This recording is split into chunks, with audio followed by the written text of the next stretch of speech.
would love if you can lead us into one of the practices that you hold dearly that is a start actually to go from unconscious incompetence to conscious competence. And Yeah. um, yeah, please. Well, I think the acceptance of what is really important, and understand that what is just perception. So one of the practices I do, if we'll all just go inside, close your eyes, take a couple of breaths, let go of the jaw, unclench the heart, squeeze the shoulder blades together behind us, lift the heart open. Take a deep breath and then drop down even further and come right down into our belly. And if you will, see yourself sitting at a fireplace, a great hearth. It's actually your sacrum, right? And that's the story of Santa Claus coming down and eating the cookies and bringing presents, loving presents. That is the gift. So one of the things I do is when I'm sitting under a tree or at a stoplight, and if I take too long, somebody will honk and let me know to get going. But just give yourself the time space to drop down. And then if you look around yourself, inside yourself, you're going to discover all the debris of your past experience. So there's the fight between you and so, there's the betrayal, there's the trauma, there's the this, there's the that. Take that debris and make a fire in your hearth, right? All that emotional detritus and debris that's down around the belly that is insulated by layers of fat because the energy outside is too strong and it aggravates the energy inside. So I distance myself by becoming unattractive, by insulating myself, or what people think is unattractive when it's just a compensatory behavior. So in that cave, in that space that is well armored, that is protected, that is numb, that is in pain, that is where your energy lies. And those entanglements can be freed by taking that debris and building a fire with it in that hearth. And so I simply stack up the wood, and each thing that comes up, you know, it's like when I make a fire, I blow that prayer and that release and put it on the fire and release it to the flame so it can do its alchemy, so it can transition itself, transform itself, right? And so then find the match of your consciousness and strike that match and set the debris on fire.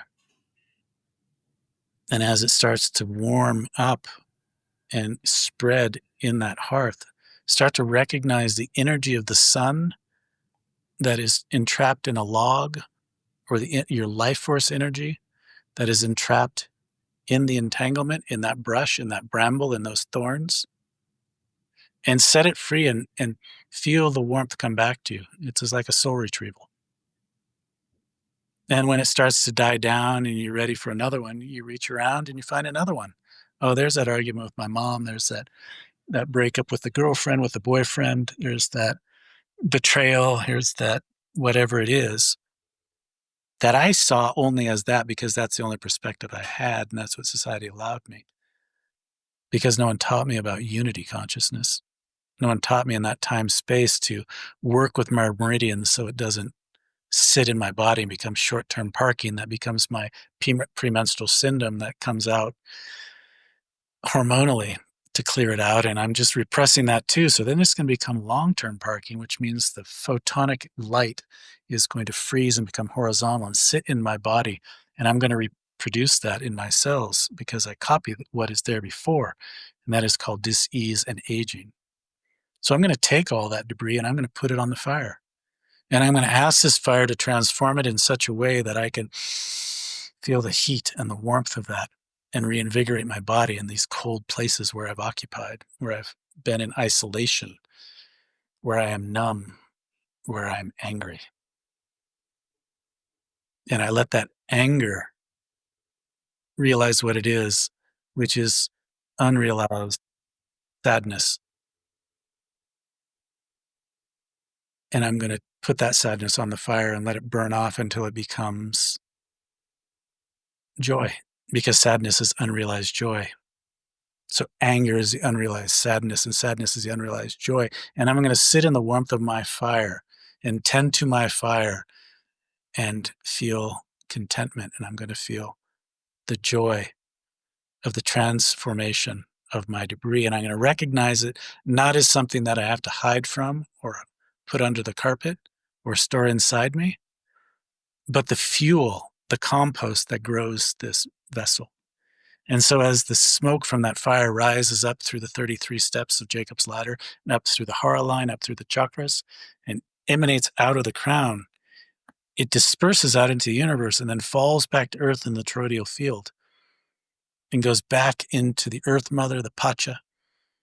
And then I pull the renewed energy, the pure energy up through my spine, and it feeds the fire. And then I look around in my daily practice, or when something happens, I take a moment and I'm like, let me tend to my fire here. And when I make the fire each morning here, as the winter is approaching, I do the same thing.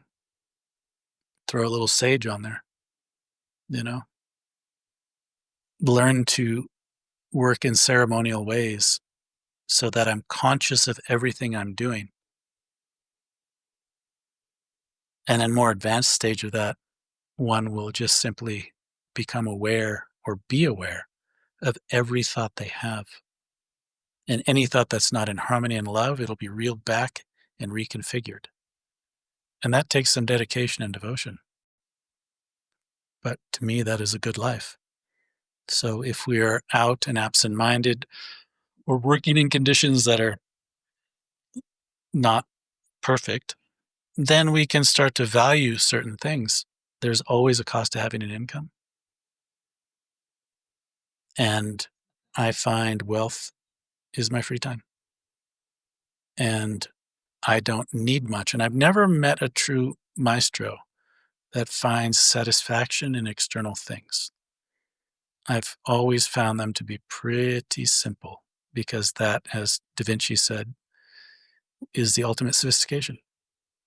It's past the acquisition stage. And yet, for most of us, we need to experience acquisition and external contentment before we get to internal contentment. So this practice is one where you can just simply close your eyes and tend to your fire. You can light a tea light candle in your house and have a fire ceremony in the same thing. And that candle will burn that intention through the day and night and hold that consciousness in that flame if we're distracted by other things. And that's why there's always candles in churches and temples and things like that. Mhm. It's a set of an intention. So I think that's a really simple way to reconnect and to uh, take care of our inner world in our house. And then what you'll find is because that mm, is not in there, you're not carrying that into new relationships. You're not carrying that into new situations. You're actually enlightened, right?